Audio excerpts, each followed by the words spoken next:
আসসালামু আলাইকুম সুপ্রিয় শিক্ষার্থীবৃন্দ, তোমরা যারা এবছর জেএসটি ভর্তি পরীক্ষায় অংশগ্রহণ করেছিলে তোমাদের সকলের মনেই এখন একটা কোশ্চেনই ঘোরাফেরা করছে যে কবে থেকে জিএসটির আবেদন শুরু হবে।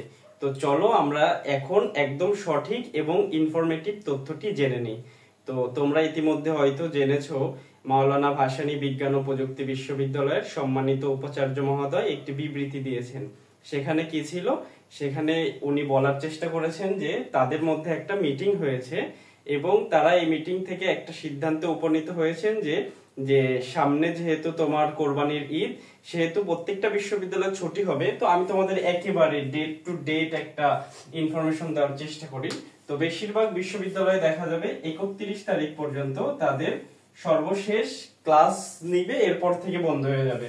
অনেকে হয়তো এর আগে থেকেই বন্ধ নিয়ে নিবে বা ছুটি হয়ে যাবে।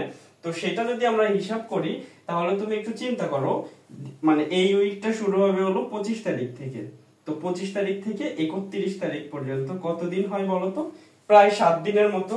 তো উনি আর একটা কথা বলেছেন যে যেহেতু ভর্তি প্রক্রিয়াতে তোমার একটা বড় ধরনের ম্যানেজমেন্টের দরকার, সেহেতু বিশ্ববিদ্যালয়গুলো যদি বন্ধ থাকে তাহলে এগুলো খুবই জটিল একটা প্রক্রিয়ার মধ্যে পড়ে যাবে। তো ওনারা বলেছেন যে আমরা এরপরে আরো একটা মিটিং করে একেবারে নোটিশ আকারে শিক্ষার্থীদের মাঝে আমরা জানিয়ে দেব যে কবে থেকে শুরু হবে। তো আমি যদি এইটা চিন্তা করি যে ধরো 25 তারিখে ডেট দিল, কিন্তু 25 তারিখে দেওয়ার সম্ভাবনা খুবই কম। কেন বলতো? কারণ অলরেডি 24 তারিখ শেষ এবং তারা আরো একটা মিটিং করবেন। এখন কথা হলো যে এই যে 6 দিন মানে তোমার থাকতেছে, এই 6 দিনের মধ্যে নোটিশটা দিবে কি না। তো আমার ব্যক্তিগত পর্যবেক্ষণ মতে আমি বলবো যে ঈদের আগে তোমাদের আবেদন শুরু হবে না। কেন বলতো? কারণ কমপক্ষে ভর্তি যে আবেদনটা আছে সেটা হলো 7 থেকে 10 দিন দেওয়া লাগবে। এখন কথা হলো এই 7 থেকে 10 দিন সময় তো আর ঈদের আগে বিশ্ববিদ্যালয়গুলো বা জিএসটি যে কর্তৃপক্ষ আছে তারা তো পাবে না। তো সেই ক্ষেত্রে তারা কি করবে? তারা এই টাইমটা একটু ডিলে করবে। তারা একেবারে ঈদের ছুটির পরে এসে তোমাদের নোটিশ হয়তো ঈদের আগে দিয়ে দিবে, যেমন তারা মিটিং করে এই ডেটের মধ্যে তোমাদেরকে নোটিশ দিয়ে দিবে, কিন্তু আবেদন প্রক্রিয়াটা শুরু হবে কিন্তু মেইনলি ঈদের পরের থেকেই তোমাদের আবেদন প্রক্রিয়া শুরু হবে। তো এরপরে তোমরা যদি অ্যাপ্লাই করো, তো অ্যাপ্লাই তোমাদের 7 থেকে 10 দিন সময় দিবে। এরপরে 2 থেকে 3 দিন সময় নিবে তোমাদের রেজাল্ট বা প্রথম মেরিট লিস্ট দেওয়ার জন্য। তো আমি আশা করি যে কবে পরীক্ষা হবে সেটা তোমরা একটা ধারণা পেয়েছো। তার মানে আমি যদি এই স্যারের কথা অনুযায়ী তোমাদেরকে একেবারে সঠিক একটা পর্যবেক্ষণ বলার চেষ্টা করি, তাহলে এই ডেটের মাঝখানে যদি আমরা ধরি যে দিবে, সেটা কিন্তু আদৌ খুব বেশি কিন্তু সম্ভব না। কারণ কি? কারণ এখানে আসেই 7 দিন, তারা আরো একটা মিটিং করবে। তোমরা এটাও জানো যে এখন নোটিশ দিয়ে একটু পরের থেকে কখনোই আবেদন শুরু হইতে পারে না।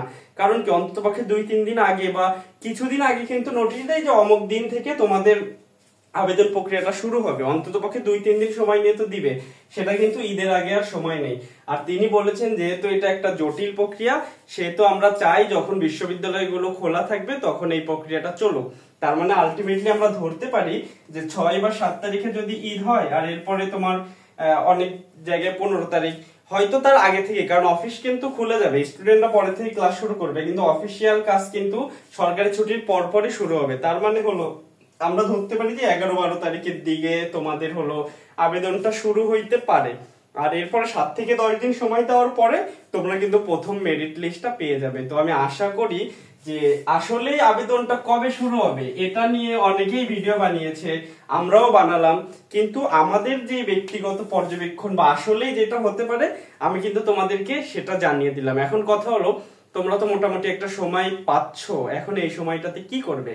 তোমাদের একটাই কাজ থাকবে, সেটা হলো তোমাদের তো মেরিট পজিশন স্কোর জানা আছে।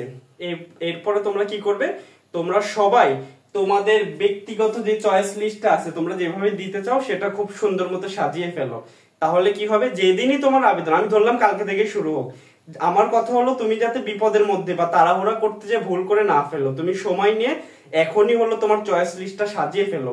এখন কথা হলো যে চয়েস লিস্টটা কিভাবে সাজাবে, অলরেডি কিন্তু আমরা এইটা নিয়ে অনেকগুলো ভিডিও আমাদের ফেসবুক পেজ এবং ইউটিউব চ্যানেলে আপলোড করেছি, এবং এই ভিডিওর কমেন্টে আমি সবগুলো আমরা একটা প্লে লিস্ট বানিয়ে রেখেছি।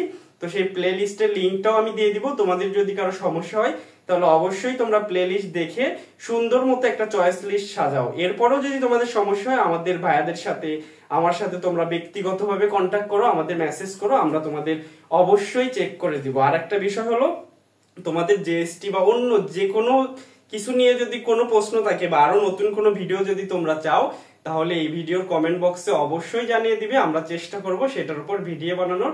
তো আজকে এই পর্যন্ত, আবারও দেখা হবে নতুন কোনো ভিডিওতে। আসসালামু আলাইকুম ওয়া রাহমাতুল্লাহ।